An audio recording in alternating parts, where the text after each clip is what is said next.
Yeah. So I just don't know what's the audience with. So basically, I feel funny to start this meeting because I was just invited to talk about basically my bachelor thesis. Yeah, in this year. And it's also funny, slowly going to sit down, it's also funny that it's VJ meeting and I'm not that going to be talking about VJing because, because I'm more focusing on live cinema, which is derivative of VJ, sort of like I would say a product of VJing. Or a product of crossing VJ with cinema, and mainly with.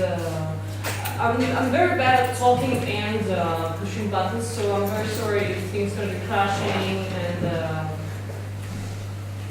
I'm going to be making very pauses. So this guy is one of the important guys who started, I think, live cinema from the side of cinema. It's Gene Youngblood, who wrote in the 60s a work called Expanded Cinema. Basically, he's saying that the cinema in the 60s, basically saying that the cinema has already lived out its experimental abilities, and it's becoming from art, it's becoming entertainment source. And basically,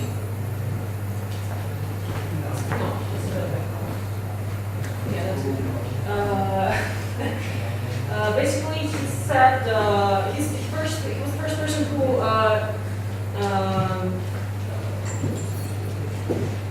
first theoretician of art who claimed such a thing as video art in general and media art in general, and saying that now the cinema is a bit should be growing a bit differently, and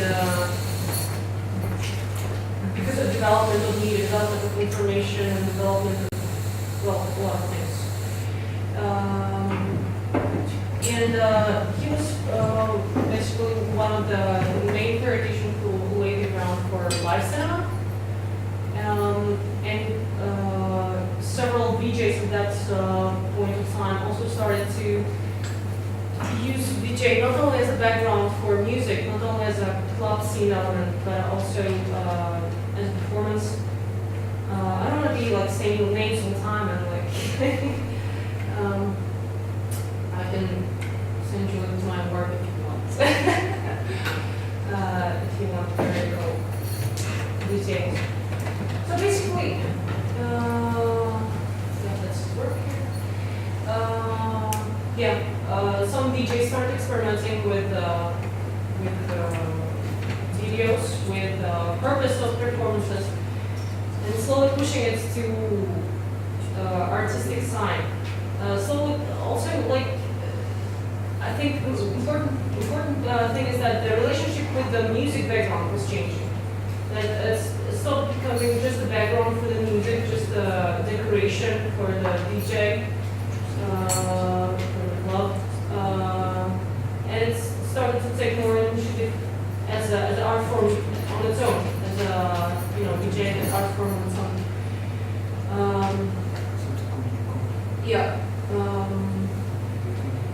So another theoretical background of my work of emerging live cinema as a genre is this guy, Peter Greenway. I'm going to be bleeding, I'm sorry. I'll fade out, but you know how to do fade out. I'm going to be just it's hard to talk anyway. So basically, he recently became basically first filmmaker who thought that VJing is the future of cinema. In contemporary, non-contemporary people. Because that people were in the 60s. They produced all this information, all this amount of theoretical background, but it kind of like died under, and it wasn't really popular or anything, because entertainment business was more developing and everything. And I think it's slowly coming like back, kind of like a new wave of this. And very recently in 2010 gave a lecture, Long Live the Cinema, and which basically says that, yeah, cinema is not experimental art for anyone, and because it follows four principles. It follows on four tyrannies of classic cinematography. Tyranny of rectangular formal cinema, 16:9, basically format. Well, yeah, we're using it again. Tyranny of word-based character of cinema rather than image-based character of cinema, which could be, you know, the literature, the text, the script doesn't have to be based on cinema. Cinema can be based on visual imagination, on visual associations, tyranny of acting and tyranny of camera.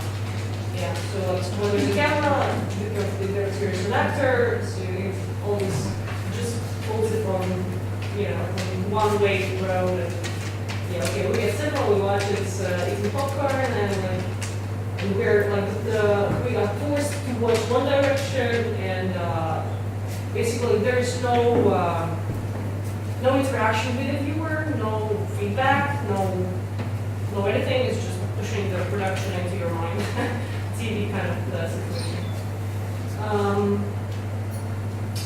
Yeah, and well, yeah, he proposes.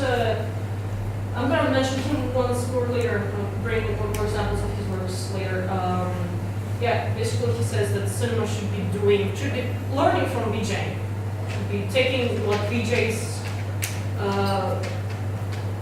learned, produced over all the years of existence of VJ as a form. Another theoretical background of my work was this guy, Timothy Jagger, wrote interesting work, VJ Live Cinema Unraveled. It's really worth checking out.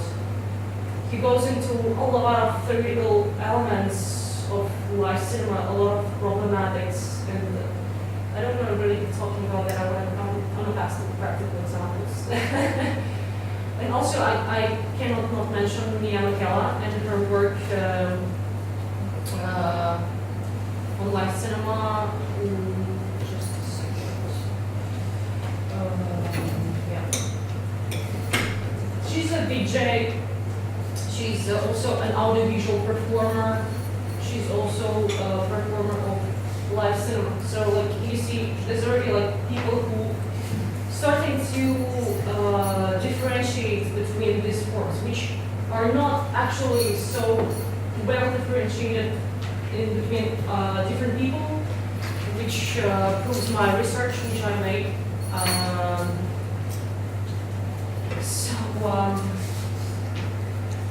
Yeah, and she's one of the, her work is live cinema language and elements. So she actually describes what are the elements of the classic cinema that live cinema is taking, and what are the elements of VJ culture the live cinema is taking into. So yeah, and she also proposes to differentiate between VJ, between audiovisual performances, between live cinema, because for some people it's one thing, and for some people even what is a VJ, they don't know, it's really fun to, probably, it's like kind of situations when you work in a club and someone comes up and says, so what are you doing? What? I'm music. That thing there, yes, well, I'm a VJ. DJ? VJ, no, what? Yeah, so basically, yeah, it's interesting.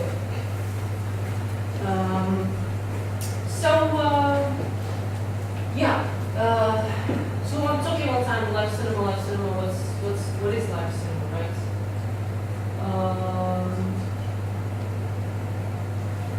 part of one of my works in live cinema as well. But I want to transfer to this comparative analysis I did, which was fun, I think. I basically compared two works, and I hope my computer not going to crash when I'm going to play them to you. Sorry, fade out here really nicely, and fade in here really nicely. Yeah, this is a work of VJ Emiko from Poland, who claims she's doing live cinema. But basically, okay, she creates concepts. She creates interesting narrations, interesting emotions. But in this particular case, her video is just a background for the DJ you see the shadow of. So again, it can be the principle of live cinema is that its interaction with video is equally rightful interactor with the sound. Basically, it's a co-work of sound person and video person, and it's aimed at creating narration of sorts. It doesn't have to be, like I was saying, linear. It doesn't have to be,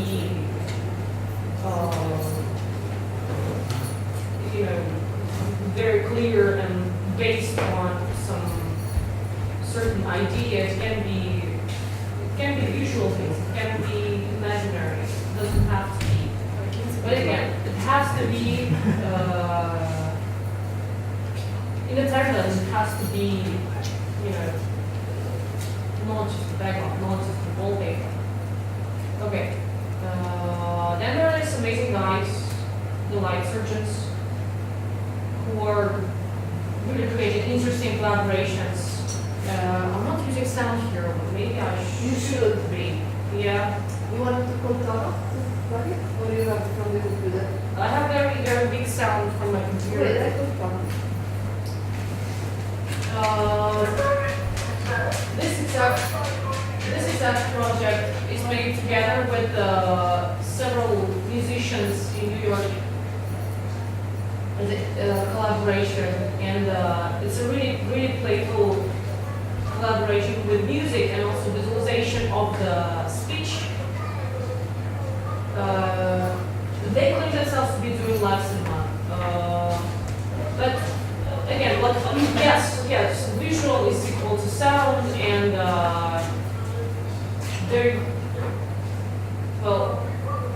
they're using fragmentation in some sort, but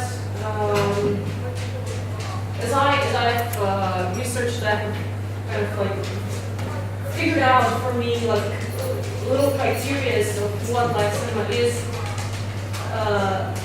It's a bit not yet live cinema because we're still watching on direction. It's still a rectangular on the wall. We're still okay. It's not immersive. Well, it is, but it's not spatially immersive. It's not interactive because it could be,